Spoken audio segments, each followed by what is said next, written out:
Properties. Look at that. Thank you, software. All right, Brian. Sorry about that, guys. Here, we're going to do a reintro because I flubbed up the start of the show. So stand by.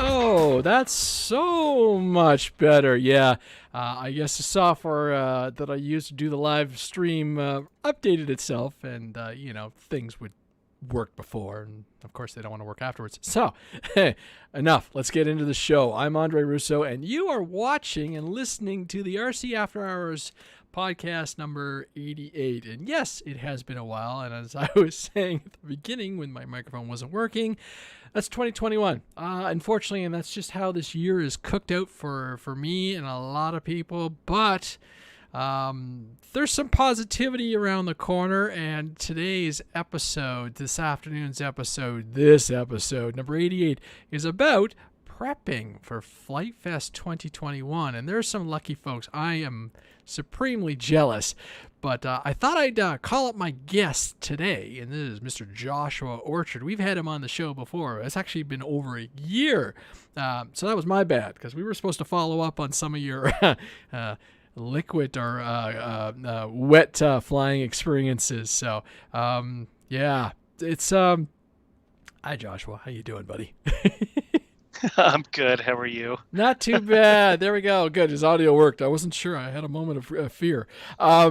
So Joshua's on a whole new adventure, and so I figured I would pull him in because he is going to FliteFest, and this year he's got a couple new tricks up his sleeve. It's nothing new to a lot of people, but it might be new to a lot of listeners who are more in the budget end of the hobby, and so it's been pretty cool to see some of it go through. So, Joshua, what's the new piece of equipment that you get to enjoy for your hobby?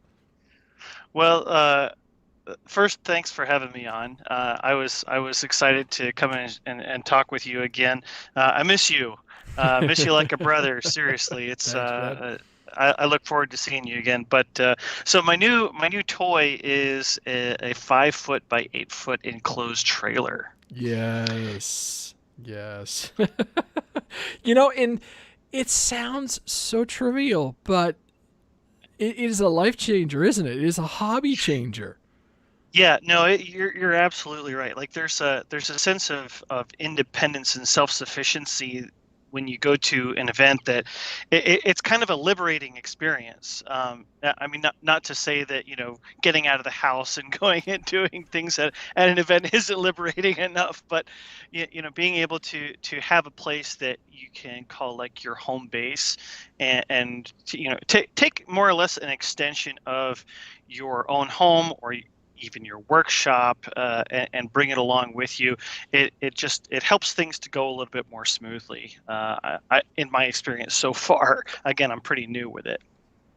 One of the things I want to actually touch base on it, because I used to do my vintage racing and so on. And have you experienced like I have the tool in the shop and the tool in the trailer problem yet? No, so that's a great question. So when I thought long and hard about this project, I have a number of club members that have trailers for this sort of thing, as well as going to events and seeing other people and what they do. And I made a conscious effort to designate my trailer as a mobile hangar and not a mobile workshop or a mobile workshop hangar / place to sleep. It's not a camper. It has no amenities for living accommodations or anything like that. It is strictly a trailer for moving airplanes from one location to another, and be like a home base for all of those airplanes. Cool. One of the benefits and one of the reasons we're talking about prepping for FliteFest is Ohio has an element of random weather. Random, right? You can count on it every single year. No, I think we might have had one year where we didn't have random weather.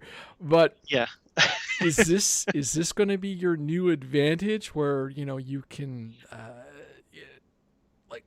can you actually, fortify yourself with this thing and just, one, store the aircraft and equipment safely, and two, sleep in it if you have to? Yes. So that was sort of the intent. Keeping in mind all of the fun experiences we've had with flooded tents, or tents blowing away, or airplanes blowing away in flooded tents. We've had a lot of fun adventures with the weather at Ohio, but with the trailer, it's a kind of a trailer. I haven't modified it yet to the point where I can shut myself inside. So it is strictly something where I can take all of the critical equipment, things like that, and just quickly push them into the trailer and leave them be and shut them in, and it'll be secured through the storm or whatever, and take them out when I need to. So in terms of me getting inside of it, no, I do need a special kind of a latch system for the side door. And that was one of the prerequisites that I had, was I wanted a side door, even though the trailer is quite small. It's just helpful for loading things in and out of the trailer to have a side door. It just is. I've seen far too many large planes or camping gear or what have you. It's just difficult to load things from back to front, or front to back, I guess in this case. And it just made sense for me to make it a place for now that is just for putting equipment. I mean, I can get wet. I can dry out, but some of my airplanes, it's going to be a little bit more tricky if they get wet. Same thing with like equipment and things like that. It's tools. I've had tools go rusty because of being in the rain in Ohio. that Harbor Freight warranty is used sometimes when that happens. Yeah, but, no kidding. So, do you so for logistic wise, do you roll all your gear in and out of the trailer, like when you're back at home base, or is this now like a fixture of your environment? Right, so I'm lucky enough to be able to keep my trailer at my club field. Our club field is on a piece of private property, and so it's just parked there all the time. So what's nice is I don't have to take airplanes necessarily to and from the field anymore. I have a few staples that I fly pretty consistently, and they just stay in the trailer. It's all locked up. But the advantage is with my trailer, I have a solar charging rig.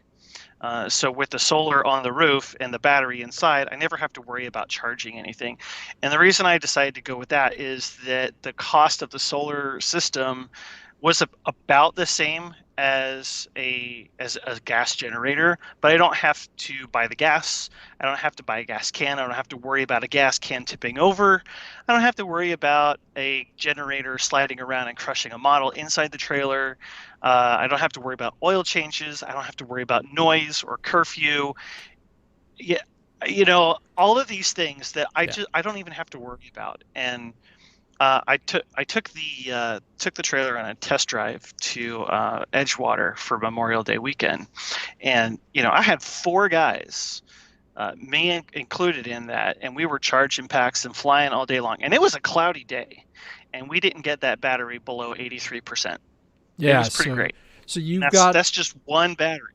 You've got to charge your inverter system and then a main like a marine pack or something like that to it's It's not a marine battery, it's an AGM battery. The reason I decided to go with an AGM battery is that they're completely sealed. I don't have to worry about it spilling or, expansion or contraction of the liquid inside. It's just one self-contained unit, and I just set it and forget it.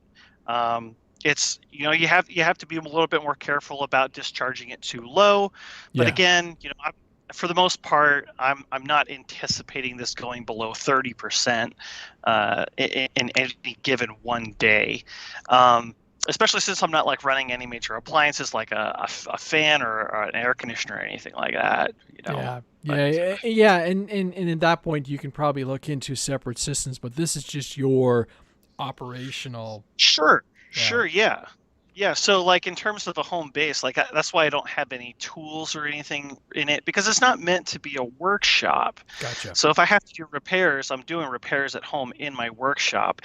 Now, the advantage I have is that I have foldable shelves inside, and so I can fold down a shelf on one side and make the other side a workbench to make an at-event repair. It's a good makeshift repair bench, but again, I'm going to be bringing those tools with me, those bare essential tools. If it's going to require any more of an extensive repair, then I'm going to just bring it home. Yeah, well, this is it. This is it. Like I'm at the point in the hobby and the fleet and everything that I'm like, it's down. Fine. Yeah, There are times there are yeah, planes too that it's like, oh, I've broken a prop. I can't be bothered. I'm gonna grab another yeah. plane and just keep going, right? Yeah, no, And exactly. I went to a Warbird event a couple weeks ago, and it was a great event. And the field, beautiful facility right outside of Gettysburg, right off of the Gettysburg National Battlefield. And they have a little hump in the middle of their runway that I forgot about. I just forgot about. And I was landing my P-47, and I hit this bump right as I touched down for landing, and I just forgot about it. So it hit kind of hard, and it ripped one of the landing gear door off. And it wasn't a big deal, but I wanted to make sure I did a thorough inspection. Now I could have, in retrospect, just gone and flown it again. It would have been fine. But at the same time, you make those calls as they come. But having the ability to make repairs on the fly, it's a nice perk. But again, I didn't want a permanent solution, where I'm having to stack tools or have duplicate of tools or things like that. It's not. I don't need that. I have tools, and yep. I like my workshop. That's my home base. Yeah, and so that comes back to one of the questions was like, that I had in my notes was, if you're doing anything, especially at FliteFest, will you be in a build tent or would you be in a trailer? And I think you've just answered that question. Yeah. Hit the build Yeah, tent and find a yeah, spot. if I was going to be doing a full-on build, I would be in a build tent for sure. There's a lot Mm, more people there to interact with and have a lot more fun, number one. But number two, there's a lot more resources there. People may have tools that you just forgot at home. yeah. And that's how you make friends, right? Is, hey, can I borrow that? I'll give it right back to you, and I'll even clean it for you before I give it back. Those kinds of things. It sort of facilitates the hobby, instead of just hunkering down inside your trailer and keeping to yourself. Yeah. So back to your solar system. What size of panels and inverters and so forth did you use to make it work? Yeah, so I'm using two Renogy 100-watt flexible solar panels. It's pretty much the best that you can buy as a general consumer right now, as far as I've been able to read. They are fairly expensive. They're about $170 per panel, but again, I'm only using two, and I'm using an H8 size AGM battery. So it's something that you'd get for a standard pickup truck. And then the charge controller that I'm using is a Victron MPPT. It's a type of controller, as opposed to like a PWM that some people in the hobby may be familiar with. It's an MPPT controller. It's able to handle up to 100 volts, 20 amps. But I'm running two 12-watt panels or 12-volt panels in series, so 24 volt, 5 amp total. So it's There's a lot of technical jargon I can get into about different decisions that I made on the setup, but again, I looked at it as an investment. You know, the ability to do the charging is, you know, technology changes so quickly that Yes. being able to just buy the best that I can right now is really what I was concerned with, and I was blessed to be able to buy some pretty nice stuff. Well, and like years ago, the guys would be at the field running off the car batteries and so on, and I looked at that myself and thought that is so cumbersome. That I Yeah. actually, I mean, I've gone to FliteFest events and you know just said, okay, let's really riskily be on the risk side of it. Like Yeah, I mean, charge how many all, times have we seen charge. people there that you gotta jumpstart their car for Well, them, right? that too, and or I used to, like when I go, I ended up charging all my packs and driving for 10 hours with a bunch of charge Right. batteries in the car, and I'm kind of like, but I don't have to charge them at the event. I mean, and so I was kind of like, yeah, so this is interesting, and you're not, there were people doing it 2019 that I noticed. There were more charge stations, so they didn't have to go to the build tent. They could leave them at their environment, and they don't have to be going back and forth to monitor and all this stuff, because yes, it takes time. I don't know if you could charge 6S. I don't think I'd want to try and charge a 6S pack, because I think you're going to be leaning more on your big battery versus the solar system. But 3S, 4S is probably just fine, right? Oh yeah, I mean, it depends on how much sun is out for one, but number two, you know, even if you do dip into that main deep cycle battery, once you start trickling off on that main That's charge, true. That's true. you immediately start leaning out the amount of current that you're pulling from the battery, and then you're pulling directly off the sun. Like there have been times I've been to the field and I'm charging 6S packs, and I will get done charging the 6S pack and it'll be done, and the battery will say 98%, and then within 10 minutes it's back up to 100, just That's because there's so much sun that it's immediately dumping it back in. So it's like, you know, who cares? That's like I said, it is fascinating to see and learn about at this stage. I'll probably get some links from you, and we'll throw it into the Sure. description of the products and everything, because you're right, this has changed. My other question is, how durable are these panels? I mean, the North, there have been reports of a lot of, you know, and we're probably going to run into some hailstorms and stuff like that. Is that a concern for you? Yeah, so that was actually one of the concerns, because occasionally we do get hail here, we do get hurricanes here. It's certainly not as prevalent as, you know, other places, but you know, again, you can only do so much prevention. But the flexible solar panels are designed to go in a multiple different of environments. Okay, they could be marine environments, they Yeah. could be RV environments, they could be desert environments, they could be swamp environments. So, like they're designed to be in all sorts of places, in all sorts of temperatures. And one of the things that they do state specifically on their site is that they are hail resistant. Now, I don't know how hail resistant they're going to be to, like, golf ball or even, you know, Yeah. baseball size hail. Um, but you know, the average pebble size hail that we get will probably not be too much of an issue. But what's nice about them is, because they're flexible, I have a rounded top on my trailer, so they conform to the shape of the trailer.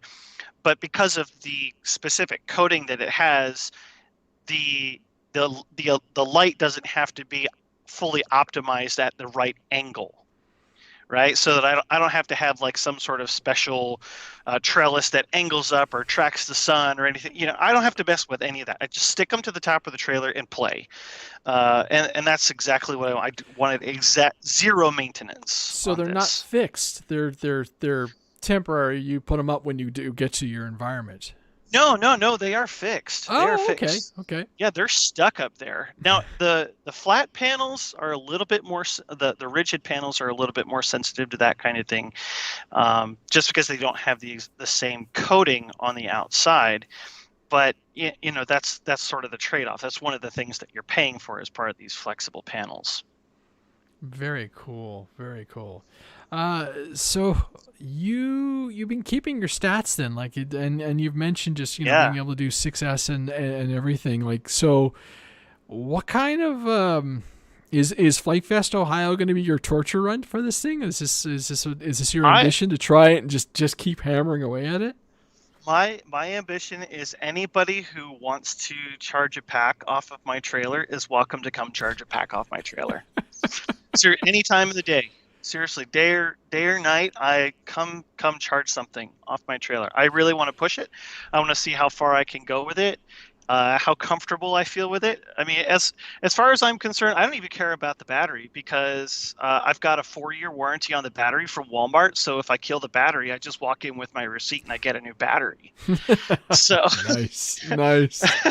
Yeah, I feel like I'm in a good position where it's certainly sufficient for what I need, and there's absolutely no reason why I can't share it with anyone who has a need as well.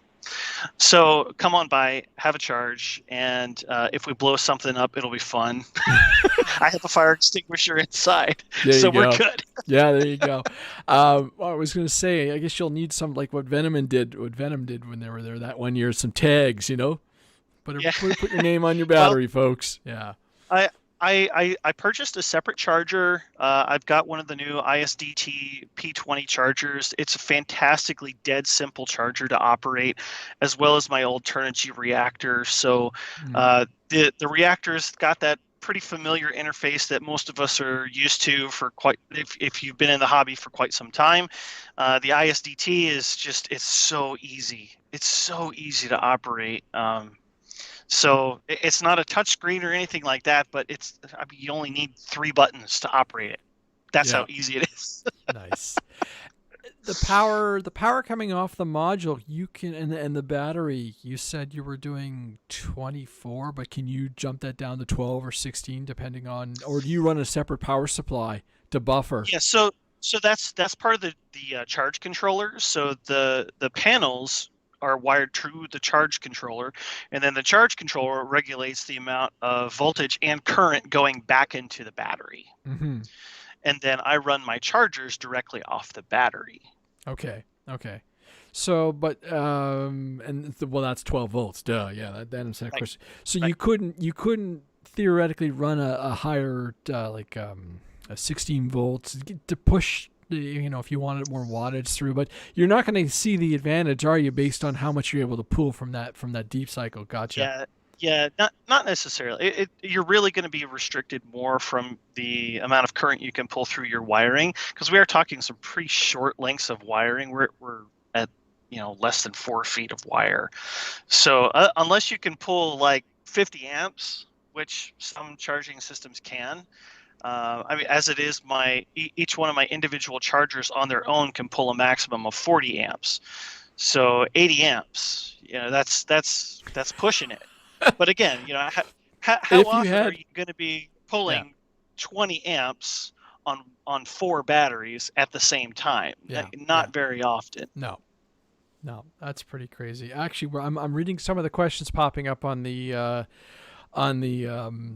show, and got to see the trailer last year at NEAT, so that was Steve. And then Jason is asking, hey, are any other Canadians going to the event this year? And that is a hard no, unfortunately. That is the reality. Close, right? Borders are still closed, and I won't get my second jab until later this month, and then there's the 4-week and everything. So it is looking more positive. So something into the fall might be arrangeable. I might do a quick little splash and dash down to, splash and dash to Illinois is not exactly a splash and dash, right? Because I want my cub. Yeah. I've been waiting for you to get that cub for a long time now. You've been teasing me with pictures of it. Yeah, I'm looking forward to that. Yeah, Canada's open, but the U.S. is still closed-ish. Yeah, it's even then, it's still, I'm in no mood to do the tests and all this stuff, so it's whatever. It is what it is. Next year I will go in 2022, and I'll go as a founder, and I will be a thorn in the side of everybody, because I'm just going to go and enjoy the event. I figure I've been through enough. So anybody who is, and I'll talk real briefly about it too. Anybody who's going this year, Eddie Black has stepped up to be the volunteer coordinator, and so check out FliteFest.com or FliteFest.com, .com, and there's all the standard registration, everything. He's going to run the show and everything. And hello Frank, and hello Pete, and everybody. We're getting some people popping on. Yesterday was Canada Day, July 1st. You guys are probably getting ready for your July 4th long weekend and everything, so we'll probably see some more faces pop up onto the chat as we go. All right. So Eddie's going to run the volunteers. We've all done it. There's a good number of us have been volunteers. Everybody's moving around, playing with what they want to do. And the objective, I think, really based on what everybody's been through in the last 2 years is just to go and have a good time, do what they can if they feel like, and just enjoy the event. So I got some questions for you because you've been down this road with me too. And it's just like, what do you bring? What do you expect? What's. And so you're the little crazier of the two of us, I think, as far as bringing, the gems to the event. and you've had some good and some bad results doing that. But at the same time, hats off for bringing some of the nicer looking birds and flying, and me, I brought some nice ones, but I can't say I've ever brought some of the no, it's not a jet place, and I can't say I would ever bring any balsa, but you've brought a couple really nice project planes there and flown relatively successfully. Landing in Ohio at the field can be tricky.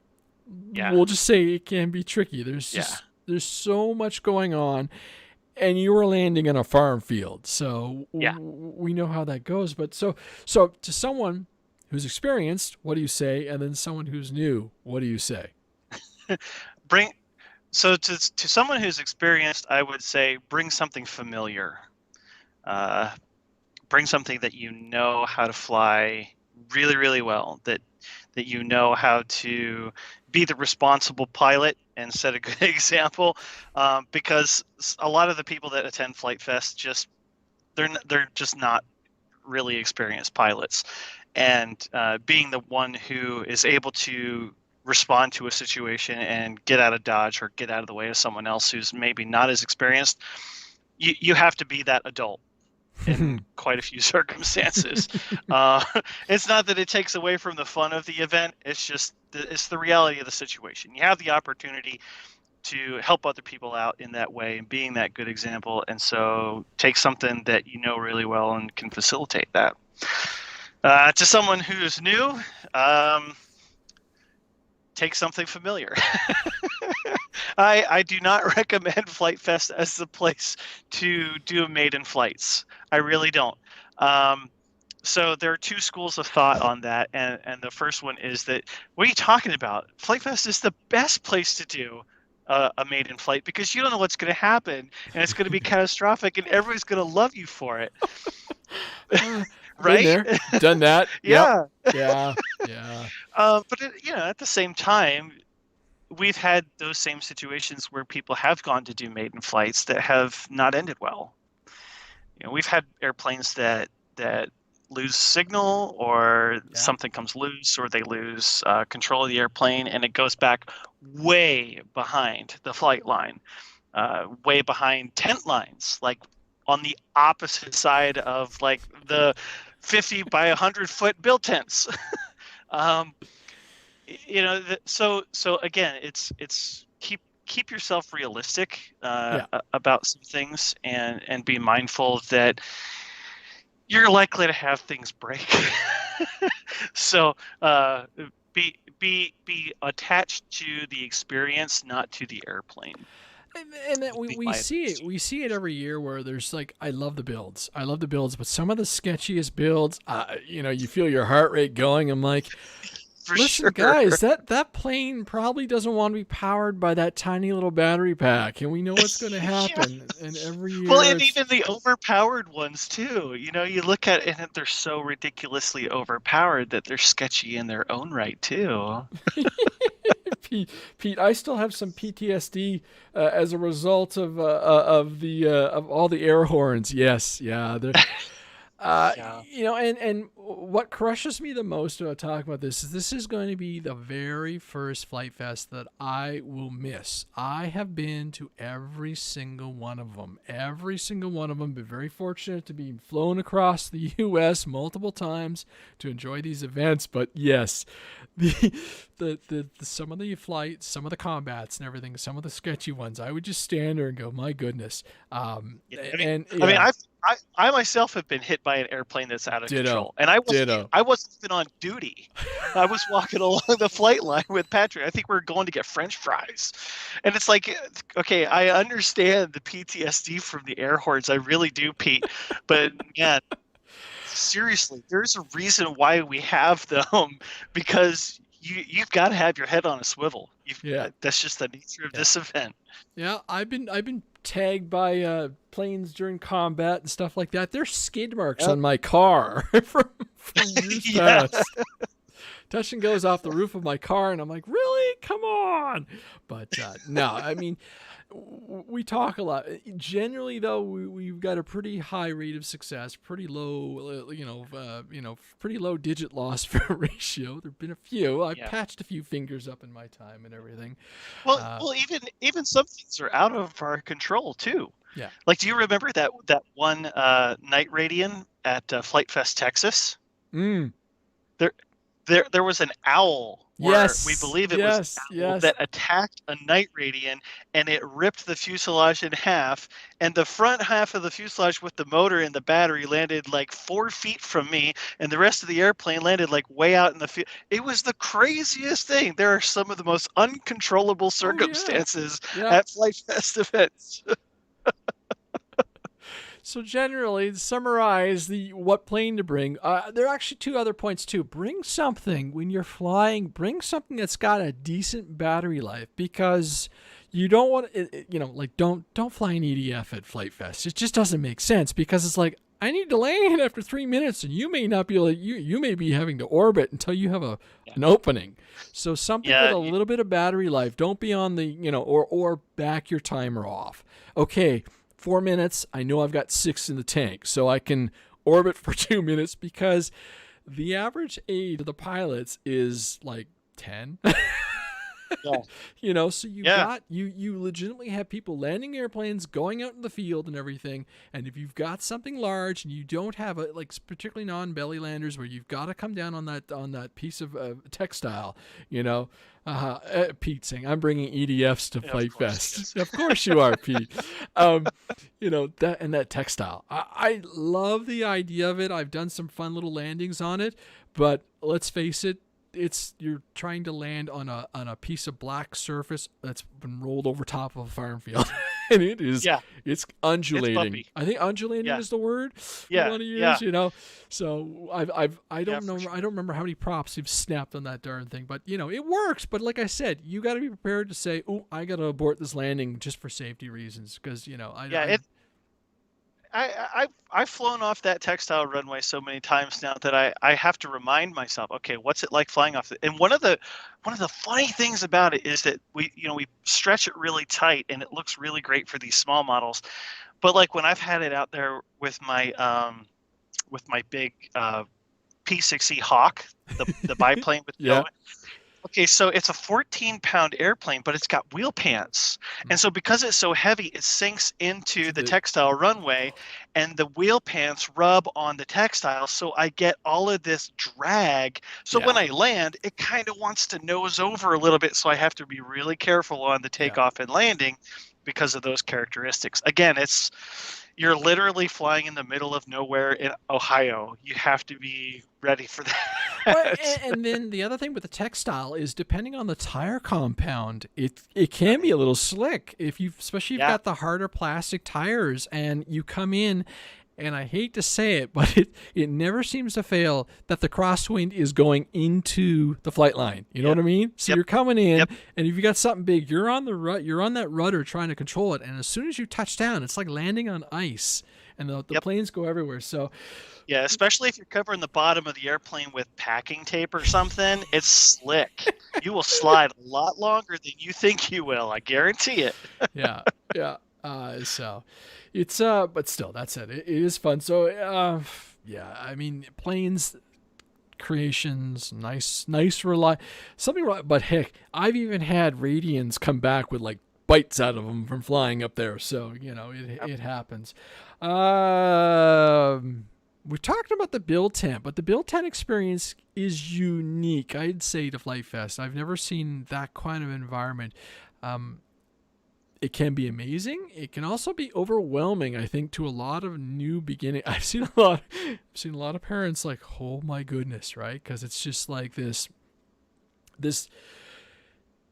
It can almost be intimidating, I guess is the right word to use for the situation, because you come in. I would even use daunting. Well, I mean, if you are new, and I think, okay, so this year there's a huge emphasis of, I've read through a lot of the stuff, and there's a huge STEM, the lead builds and stuff like that will probably help in that situation. But if you're, a seasoned veteran, you go in, you find your spot. And I know we say don't camp, but it happens. You find your buddies and you build with your buddies, and that's all part of the experience, right? And then it's just managing the people spinning up their props and everything inside the tent. Don't do that, please. Shame. Yeah. Don't do that. Fingers, people. We like fingers.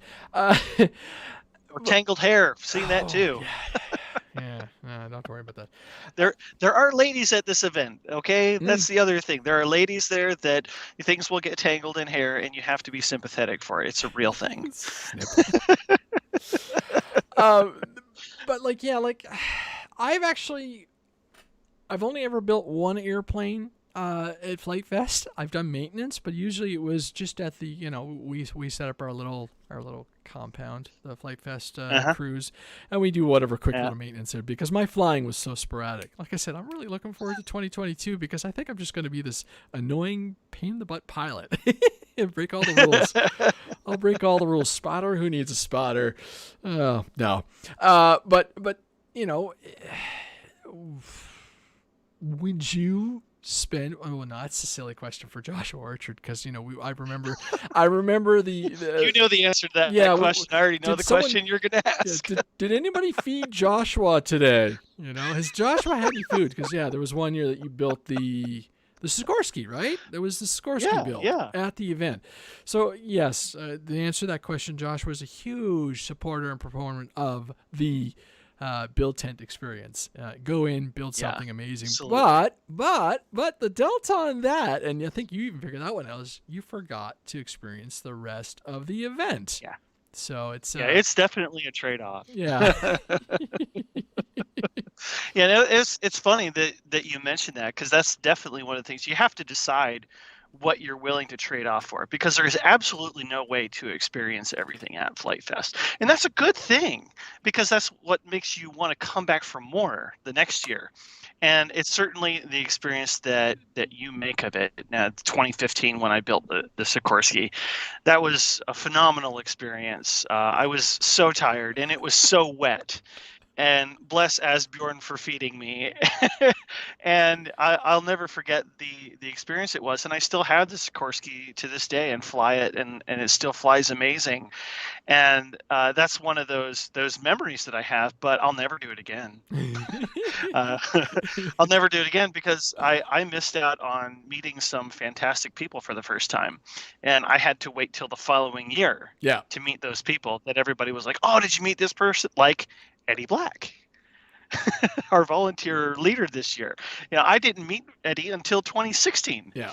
Apparently I did meet him, but I was in the mode doing my build thing, because I was literally trying to work for 16, 18 hours each day to build this airplane. So go into FliteFest with knowing what you want to get out of it, for sure. Well, that's it. And I don't know about you, but every year I make the classic mistake of bringing too many airplanes. Yeah. And okay, you need a quiet morning plane. Trust me on this. A quiet morning plane is very appreciated, right? You need that Radian glider for some crazy reason. We think it's a fun thing to do, throwing, 30 or 40 Radians into the sky, and they all look the same, but we think it's hilarious. No. And then your general purpose airplane. Honestly, your general purpose airplane. And you know what? I've never done a combat. Maybe one year I'll have to do that. But I like my airplanes so much. So it's like if I could actually travel and bring 3 airplanes, I would totally try and do that. Like, your quiet morning plane, your glider, and then I don't know, obviously a high wing. So it's like a high wing, a belly lander, and a glider. Done, right? And common batteries too. Yeah, you've got a real good point there, because like going into this Flight Fest is going to be the first time where I do have a morning airplane, I have a high wing, and I have a long flight time, and I have an airplane that can do like a streamer fly, because I don't really like doing combat. And what's cool about it is all 4 of those things, it's the same plane.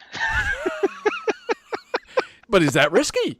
Is that a risk? No, that's the thing, is the airplane flies so fantastically. It's the OMP Hobby Challenger. Yes. Seriously, that airplane is so much fun, and it's so versatile, but it's so quiet, and you can fly it in calm or windy weather. It doesn't matter. I've flown it with a 4,000 3-cell pack. I've flown it with an 1,800 3-cell pack. I mean, it just does not care, and it will not stop. But at the same time, I've got my Radiant, I've got my Micro Bird of Time from JH Aerospace, so I get to play around with a teeny tiny glider if the wind is calm enough. The thing that I love to do is I love to share the building that I do, because I'm such a prolific builder, that I bring those gems because they're conversation starters. Yes. It's the icebreaker, right? Like, how do you know that someone is really into building unless you see a really fantastic build? And that's where I put it out there. Look, I'm a builder. You want to talk to me about building, about how I built this particular model?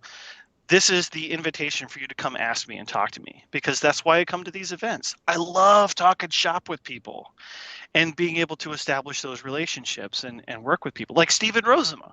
I love talking with Steven Rozema about all of his skin work and his artwork, and what he does is just amazing. And I'll never forget the Dawn Patrol that we did, with the Gotha Gaggle.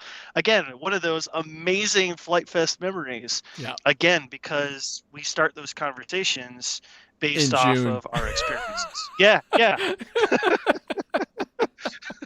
Never again. That was such a rush build. That was so. And what were we all doing the night before? We were out. Oh yeah, Ben. Everybody was trying to trip these twitchy little airplanes. Yes, in the dark. Yes, exactly. In the dark. Because we know nothing about what we talk about. Yeah. No, and exactly. You bring up a really valid point, because the majority of the planes we do see flying at Flight Fest are flight test planes, and they're awesome and everything, but there is so many more aspects to this hobby, and we've got people doing more 3D printing, we've got more people doing, really amazing cut foam stuff, and then we got people doing builds, short kits, long kits, everything like yourself, and really having a good time specializing some really amazing ARF kits and everything. This hobby is limitless, and if you've got the time, the budget, and the desire and the ideas, that's the amazing part, and that's where we see a lot of inspiration and people, as you said, coming together at this event.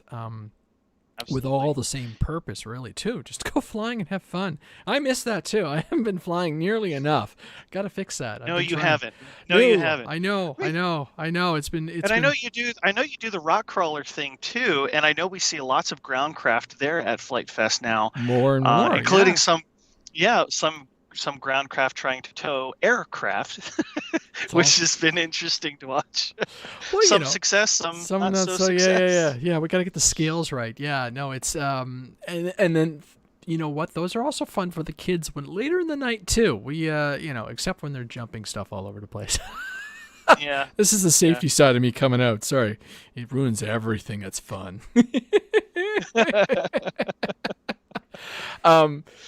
But this is the thing, and then you get the little quads and stuff like this, and the FPV. I'm actually kind of curious to see if FPV with some of the DJI tech if that's going to, Yep. open it up a little bit and everything, and the wing flying. I have no idea what's going to happen this year as far as how it's going to be organized and everything. So I don't know, but it's always fun to see and everything. I'm just looking over some. The Gaggle is a good memory. They were hard. Those little guys were so hard to fly.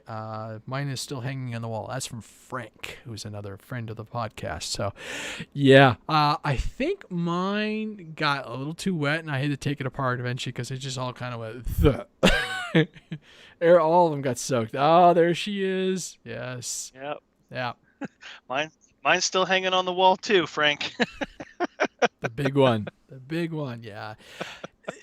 And it's been fun to watch elements like that. I mean, we did the Gaggle, and then every year there seemed to be some kind of special little group that would do their own little thing, and it just grows and grows and grows, which is really amazing. I kind of would like to see that in a nice, in a simplified manner. Like some of these designs are going to take too much time that you can't just, quickly bang something together and then have that kind of just that mass of flyers, right? The scale needs to come up though. That was the appeal of it though. Like it was such a simple build, and it didn't take too much of an investment, and it was like less than 2 sheets of foam board. Yeah. So the idea of like putting the skins on didn't seem that too hard for people to like print off on their own. And it was just the novelty of it, and everybody got behind it. And just the way that it organically grew, that's part of the experience of FliteFest. And that's what I wish everybody could experience, because you get these friendships and all of these ideas flowing all at the same time.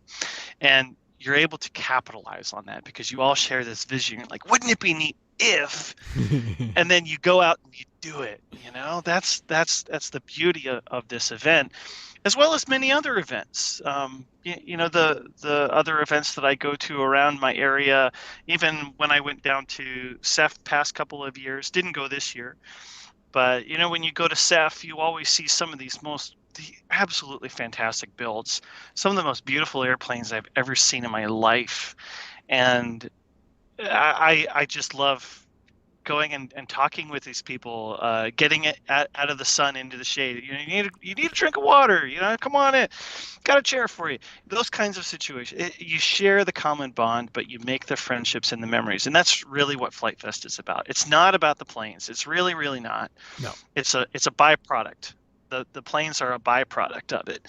And as long as you can keep that in mind and you go into the event with the intent to share, I think you're going to extract as much as you can for one event. I guess that's my philosophy in a nutshell. And actually, speaking of skins, the Hanger group is following and watching the show right now. Sam and I still owe the community a podcast and a draw for the Patreons. I've been really bad. He's actually on vacation, as I recall, and we were supposed to link up, and I wasn't feeling conversationalist. So it happens. Yeah, it happens a lot lately. But no, I'm looking over my notes and just just going back as far as some of the stuff I've written down and everything. And one of them I thought is, how much flying do you really do? And I guess user mileage will vary on these events. Sometimes you will fly so much, and then other times you just catch yourself just like, yeah, I'll get out, do a quick flight, and come back, and you're spending more time just, bench flying and talking and everything than anything else. And it's just what you said. It's that opportunity to reconnect with a lot of people who are like-minded, and you spend the entire year talking to electronically, which is like, ugh, Yeah. Usually, by the time I actually get to Ohio in July, I'm usually pretty chatted out, but like as far as electronics, but yeah, so it's gonna be another year of but it happens. Maybe I should do more podcasts, right? And just talk to everybody. Yes, you should. Everybody encourage Andre to do more podcasts. You know what we haven't done in a long time is a online build night. We used to do that way back when, and we just all would jump on, whatever platform of the time and the day, and we just build. And I think that was one of the neat things with that aircraft, doing the Bloody Baron and the Bloody, was it Bloody Baron, Bloody Brit? Thank you. And that I think that's one of the builds that was done in that situation. So it's not that you have to be part of a whole group either. You just need to find that little group of friends and like-minded people, and it just starts from there. And you build that up, and you can do that. I haven't actually done a build in a really long time too. I've been pretty terrible, but I'm also at a point where I have so many projects and so many reviews to do that, I've run out of space. I've sold planes. I sold a good number of them. And then the hangar just popped in saying, we love doing build nights, online build nights. Yeah. The trick though, Sam, I have to say, it's got to be time constrained. 2-hour maximum, right? Because after that, you just kind of fade out. And this is where I've really haven't had the attention span to do a lot of these builds lately. It's just been and it's summer. It's supposed to be outside flying and having a good time. I don't know about you, Joshua, but we've been experiencing a lot of wind here in Canada. It's been really windy, and I did a maiden on an airplane which will come out shortly. I only greased one landing, and all the other landings were me managing the wind. And I'm like, wow, you come in to go, and I'm like, oh, and a couple of them just horrid landings. And I'm like, wow, I haven't done a greased landing. And I was like, I also haven't flown. The last time I flown, it was feet of snow on the ground. So I'm like, whoops. It's been very windy here too. Unusually windy, I would say. Not that it's necessarily a bad thing, but directionally speaking, it's been more of a crosswind rather than a wind that's coming right down the runway. And it's just I'll take some wind, that's fine. But when it's a crosswind, I don't really like flying any of my really nice planes. And it's if it's coming right down the runway, man, I'll get one of my nice planes any day of the week. But if it's a crosswind, I just don't feel like fighting that as much, Yeah. It's not that I can't. It's just that I don't enjoy it as much. The Challenger does I definitely feel your pain. The Challenger will handle the crosswind. The Bighorn, not so much. I found. I was surprised by that, but I've got to get that one out for another review. It's not the first time I've experienced that too, with a high wing kind of thing. And so this plane I'm reviewing, I was laughing because I was talking about, I'm like, geez, I'm really having to do a lot of coordinated turns, and I happen to have the camera pointing at the tail, and you could just see that rudder. You could just see. I'm like, wow, it's actually instinctual. I had, and it was like, okay, cool. Because it was the way the plane just wanted that rudder in the turn, and I was really trying to, and it was a varying, what was it? I think I was getting gusts 30 to 40 kilometers an hour, which don't ask me in miles. But it was changing. So I would take off and I would be coming in. I'm like, okay, I'm coming to an approach. And you could feel it changing. And of course I'd touch down, and then you turn into it and the plane would just drop. And I was just over and over again.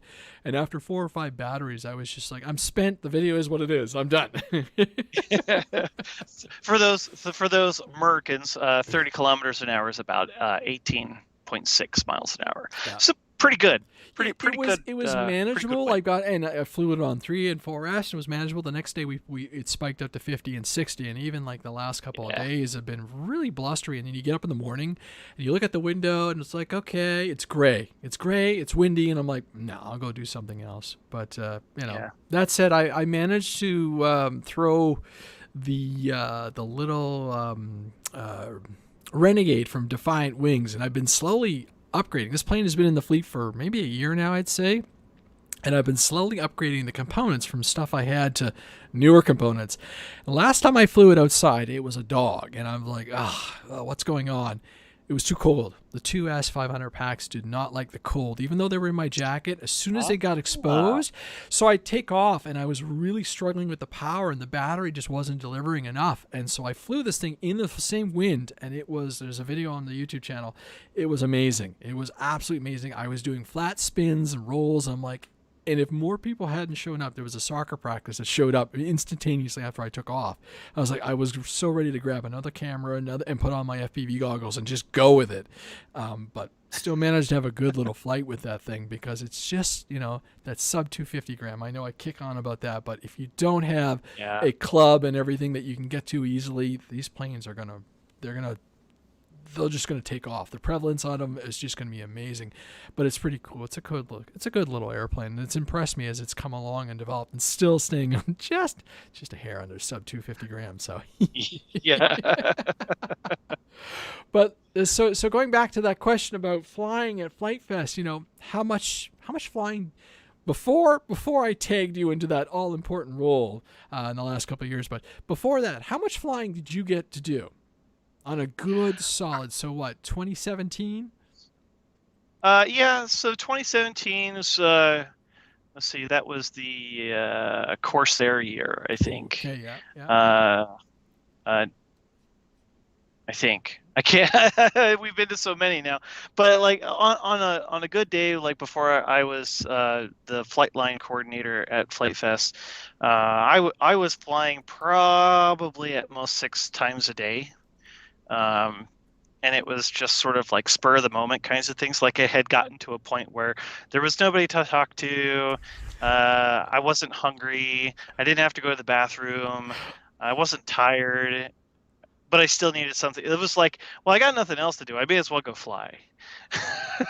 So I don't know if that's necessarily a good thing, but it's a thing. Yeah. But at the same time, I had brought airplanes that I enjoy flying. So going up to the flight line and just finding a spotter it's not like it's a chore. You just go up to the flight line and you have a good time. And sometimes it's pretty fun when I walk up to the flight line with some of my airplanes, because people just it's like parting the Red Sea. Because, well, number one, some of my airplanes are pretty big, and for FliteFest anyway. Not so much if you go to other events, but like people just are like, oh, but it's pretty funny. And I'm just like, no, seriously, you just go fly, go have fun. I'll stay out of your way. I'm just here for me. Nothing special.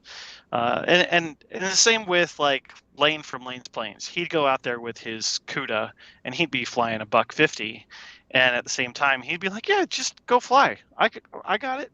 I'm in control of this. So yeah, like, just go out and do your thing whenever you're going up to the flight line, but make sure you know what you're getting into.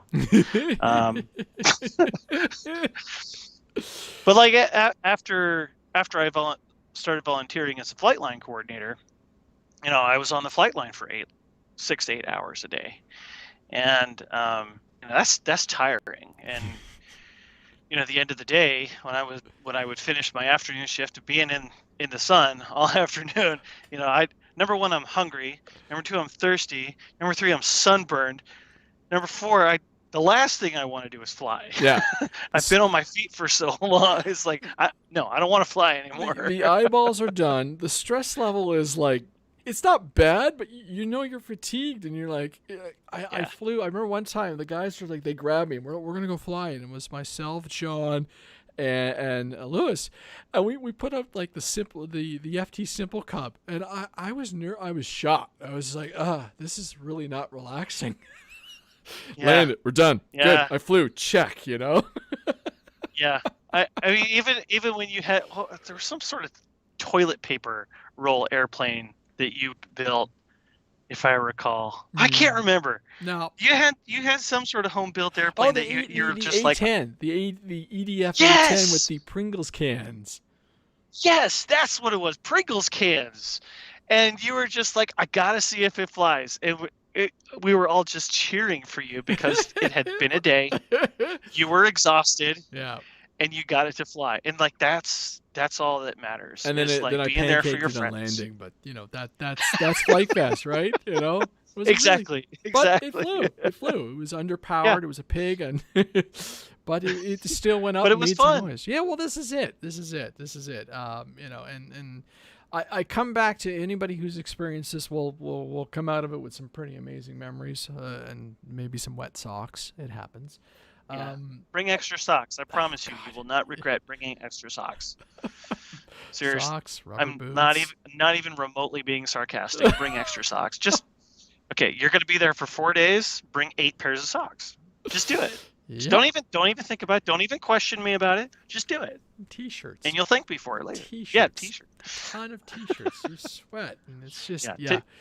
you're just hot and disgusting. And it was funny because I said to some of my friends, I'm like, I don't think you've actually ever seen me in person where I'm like clean and shaved and not like just Yeah. drenched, because it is July in Ohio and it's just humidity like crazy.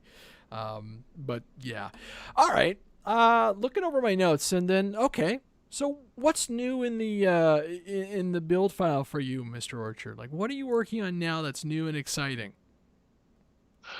Well, honestly, I have things in the wing. Yeah, I'm not really bringing anything particularly new or flat. Well, I shouldn't say that. I did a lot of building last year. I built 9 airplanes last year.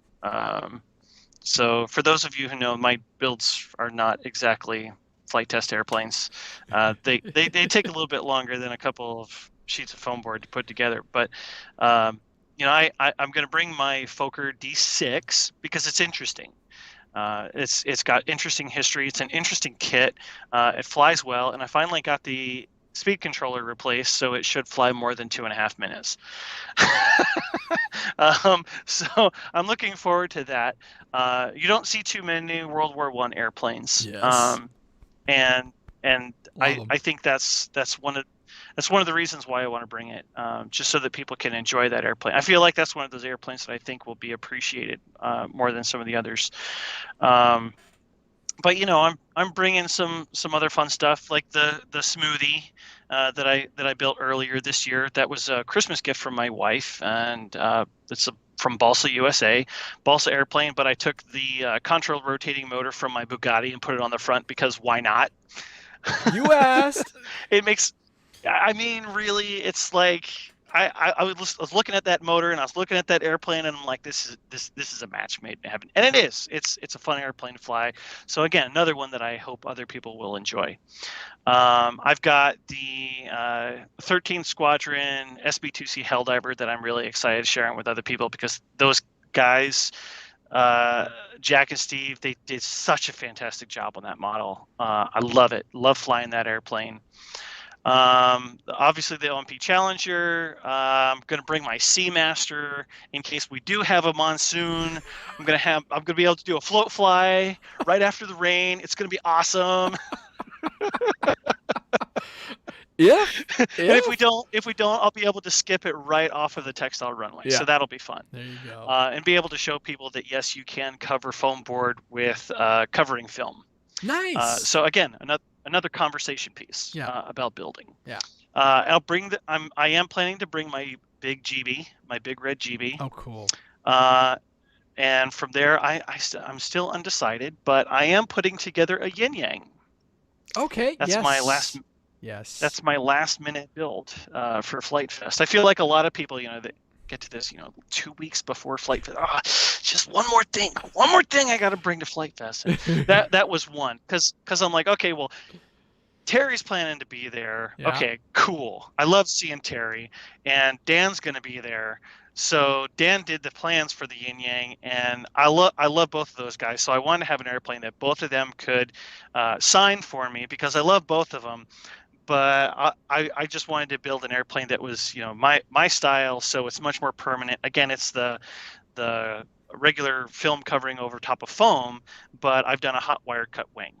Okay, cool. So it's So it's a little bit of a take on what I like to do in my foam building, along with the plans that Dan drew up based off of Terry's model, which is super cool. Really excited to share that with people too. So I don't have any motors or speed controllers for it, so that's gonna be like kind of my build at FliteFest. I just got to pick up a couple pieces of equipment, spend an evening, run my mouth with somebody, and that'll be a fun evening project to put together. Yeah, no kidding. Other than that, I don't know what else I'm gonna bring. I could bring the P47. I could bring one of two Corsairs that I have. I could bring the Curtis Hawk again for like the third or fourth time. Everybody seems to love the Hawk. It's such a crowd pleaser. It flies fantastic, so it's sort of like, well, I don't know. But again, going back to what you said, you usually bring too many airplanes. And you know what you don't have in that? You know what you don't have in that list? A night flyer. Well, I have the Night Radiant. Okay. I could bring my CUDA. It does have lights in it, but I am not gone. Well, my CUDA only goes about 70, 80 miles an hour. Oh, that's perfectly fine in the dark of night. Yeah. But I have found that I am not the best night flyer. My depth perception is not the greatest, so I'm a dusk flyer, but not really a night flyer. Gotcha. So that's my night flying experience. All right, that is. I think we've touched on a lot of stuff. I probably could go on with a whole bunch of new products and everything. I know Pete from Horizon. I should tag. Pete says, "Oh yeah, the Night Timber X will definitely get a workout. I'll bring extra props." Oh yeah, that sure. is a really good one. And if I was going, my Norman, who's full of lights, would go as well. But that airplane probably needs a 4S upgrade. I was finding it a little sluggish last time I flew it on 3S. It was on the landing. It was a little heavy. And oof, pop the nose. Norman can be a little bit of a pig when it comes into land, but other than that, I do think I want to get speaking to Pete on the show to talk about their new 90mm jet, the Viper. It looks gorgeous. It's big. It's beautiful. It's got flaps. It's probably everything I would like in an EDF at this point in that size and scale. So we'll see. Maybe I can drag him onto the show to talk about it, because last show we had Ali from Hangar 9, which was really cool, and the two of them did just did a nice episode talking about the aerobatic day, I think it was called, or where they flew it, and some of the instructional input that Ali talked about, learning to do your rolls, and just a simple tip was like pointing the darn airplane up into the sky. I'm like, oh yeah. He was doing 4-point rolls, Joshua, because you've done a little bit of IMAC, right? He was talking about... Yes, I have. He was talking about doing 4-point rolls, but with a little up angle on the nose, so when the airplane was going over, you weren't transitioning into the ground, right? Because, and then as you get better, you change that angle lower and lower and lower until your muscle memory is doing it, and then talked about turning in the other direction. Because I get that comment in my videos all the time too, is I tend to turn in one direction. I'm like, well, it's just the way the cameras are set up, and it's just easier that way in the sun and all this stuff, right? But I do intentionally. But that's actually a thing in the hobby. Like, I've had conversation with people like, yeah, I seem to only want to be able to fly clockwise. I only want to fly, and I'm like, I'm ambidextrous. I can fly both ways. But it's an interesting point that you make, because we tend to learn how to fly maneuvers generally in one direction, and we prefer that because that's what we're familiar with. Yeah. And what makes us better pilots is getting out of that routine. We're just going to flip the flight line direction randomly, folks. Yeah. Yeah. See how many. That'll be Stefan's job this year when he's on that microphone, is he can just change the flight direction and see how many pilots he can take out. I've never landed left or right. Oh dear. But it is happens. It is a thing. Yeah, it is a thing. Yeah. So I don't see any other questions or comments from anything. Joshua, you got anything else you want to put to add in or impart with the fans, particularly talking about the road to FliteFest, the road to Ohio? That sounds funny, but it sounds cool at the same time. Maybe that's what I'm going to name the podcast, the Road to Ohio. That sounds good to me. I mean, the road to Ohio can be a long and treacherous one, depending on where you're coming from. I know people that have done better part of 2 days Mm. to come out. I mean, Ben Harbor, bless his heart, when he lived in California, he flew out, Mm. and I've seen it all. I've literally seen it all with this particular event. But the best thing I can recommend to people, I think, is to make a list or multiple lists. I personally have a checklist Yep. with multiple categories where I have my personal travel section that includes like remembering to take your sunglasses. Like if you have prescription sunglasses, remember to take those. They're kind of important. um, rain gear, Yep. hot gear. You have to be ready for both of those types of weather in In Ohio. one We day. we had Yeah, in one day, like in FliteFest the first year, we woke up in the morning and it was like 52 degrees. And then by the time everybody left, it was like 72, Yeah. 75 degrees, but it felt hotter because of the humidity. You have to be ready for like all temperatures, wet, dry, no matter what. Bring all of the camping gear that you plan on bringing, like cooking equipment. Make sure you've got fresh lantern batteries, propane tanks if you're going to be bringing that kind of thing. Water. Bring water, water, water, water, water. As much water as you can possibly muster. Even if you end up sharing it, that's not a bad thing. Making sure that the people around you are not passing out is a good thing. Trash bags. Make sure Mm. you clean up after yourself, Mm-hmm. people. Seriously, this is Mr. Fury's property, and be respectful of it. That includes like fire pits and stuff. We don't want to burn grass or anything like that. So if you're going to bring a fire pit, make sure it's elevated and that you're not going to be trampling all over his runway. Try to avoid his runway at all costs and stuff like that. Bring obviously night stuff. Bring lights. Bring batteries. Bring food. Uh, bring yourself. Bring conversation. Chairs. Um, bring building supplies, chairs. Yeah, I mean footstools. You name it. If you're gonna bring it, we can make use of it. But I make lists. Do your safety checks. If you're driving quite a far distance, make sure you've checked your Service oil. that car. Yeah. You check your tires. If you're bringing a trailer, torque your nuts. For those that have trailers, you know Check those exactly what I'm talking about. bearings. It's Check the yeah. bearings. Yeah. Check. When was the last time you packed your bearings? Mm. We've got 4th of July weekend, and then one more weekend, and then it's FliteFest. Yeah. Seriously, like, to make sure you do all your checks. You've got My time. you laugh, but on my Facebook memories list, it was telling me there it was showing me a memory of me spraying down my tent with some Woods Yeah. silicone spray, so set up the Yeah. tent, a couple weekends before, check it out, check out the hole if there's any holes. Yeah. Do you need to sweep out your tent? You need to reapply the silicone, the water repellent. Do you need to sharpen a knife?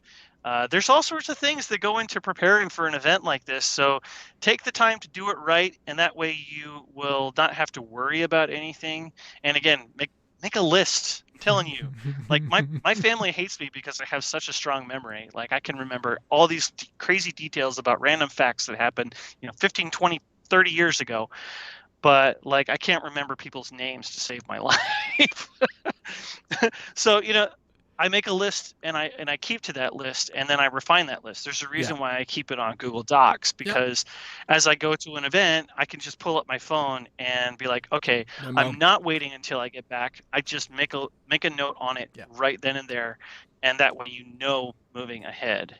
And I mean, take cash, because you don't know what you're going to encounter. I know that most people go cashless anymore, but you never know where you're going to end up, and whether internet will be down or something like that, side of the road, what have you. Just be safe, and make sure your phone stays charged. And I can't wait to see more people.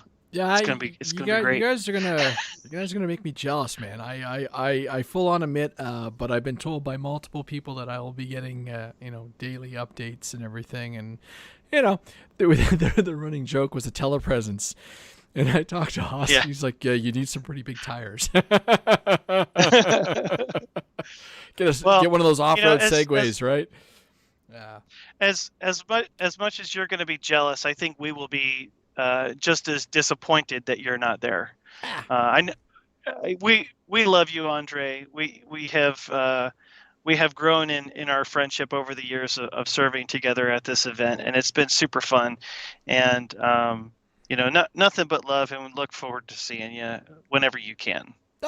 Come back down. It's going to be great. We'll figure it out into the fall. Maybe we'll have to do an impromptu event, but if not, 2022, I'll be good. Yeah. Other than that, I'm reading some of the comments. Sam saying that they won't make it this year, but definitely next year. I think this year, if you've got to hold off, this year's a good year to hold off while everything restabilizes, because it's not just FliteFest, it's the entire economy readjusting to everything and normalizing and everything. And come 2022, I think everything will be back into normal full stride and everything, and we'll be having all our fun. So, Joshua, Mr. Orchard, thank you for coming on the show.